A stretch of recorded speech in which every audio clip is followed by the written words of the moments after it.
After having watched the movie Avatar The Last Airbender, a scene resonated with me. It was the scene where Zuko, the son of Firelord Ozai, was saved by Aang after being shot by the Yuan archers.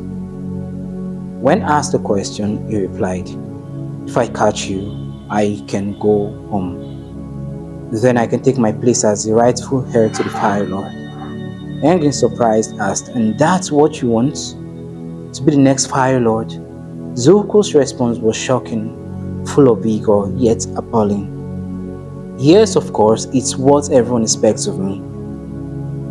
He was clearly a fierce warrior, a prince, but bound by the sole expectation of his father, disguised as a request of authority given in his moments of misery and pain.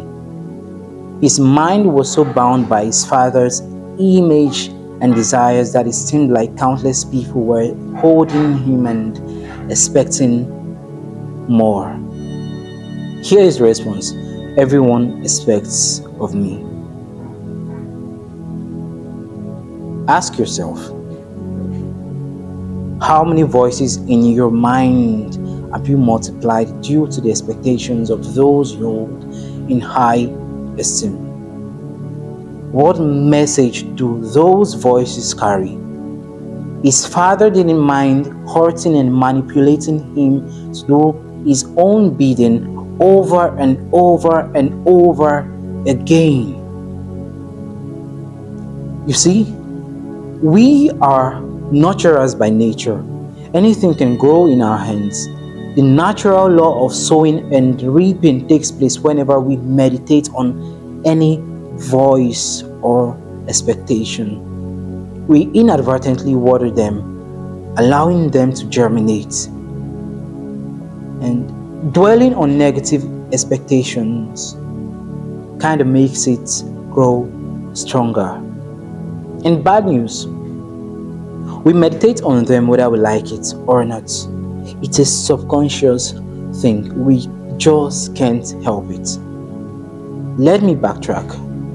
Zuko stood for compassion by opposing the sacrifice of the 41st Division soldiers, but this stance led to his suffering, scarring, and even banishment until he found the Avatar. All this was inflicted by the very person he holds in high esteem, his father. The words sown in his greatest moments of pain was, "Compassion is a sign of weakness."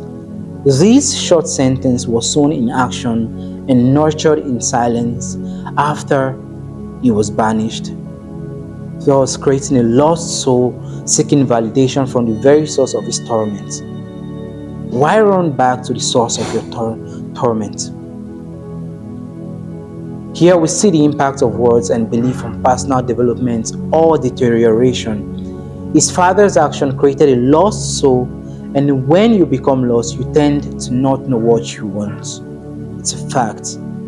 It's like this. When we're lost, we don't know what we want.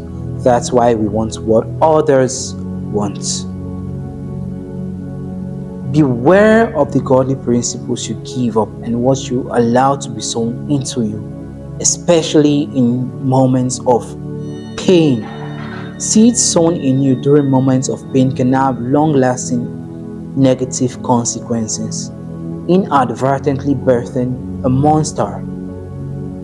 While inflicting pain, his father reiterated these words, "Compassion is a sign of weakness."